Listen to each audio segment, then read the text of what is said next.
ফরিদপুরে ১৪ লক্ষ টাকার ফেন্সিডিল সহ ৩ মাদক ব্যবসায়ীকে গ্রেপ্তার করেছে র্যাব-১০।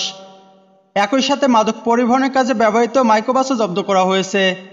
এ ব্যাপারে এক সংবাদ বিজ্ঞপ্তিতে র্যাব জানায়, ১ জুলাই দিবাগত রাত আনুমানিক ২টা ৩০ মিনিটে র্যাব-১০ সিপিসি-৩ ফরিদপুর ক্যাম্পের একটি আভিযানিক দল গোপন সংবাদের ভিত্তিতে ফরিদপুর জেলার ভাঙ্গা এলাকায় একটি অভিযান পরিচালনা করে।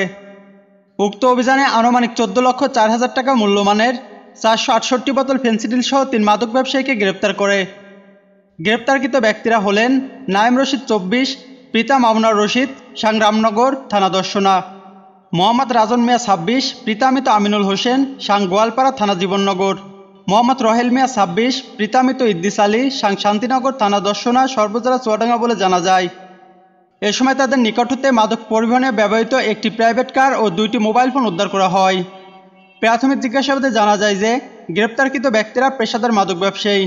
তারা বেশ কিছুদিন যাবৎ দেশের বিভিন্ন সীমান্তবর্তী এলাকা হতে ফেন্সিডিল সহ অন্যান্য মাদকদ্রব্য সংগ্রহ করে ফরিদপুর ও রাজধানী ঢাকা সহ দেশের বিভিন্ন এলাকায় সরবরাহ করে আসছিল।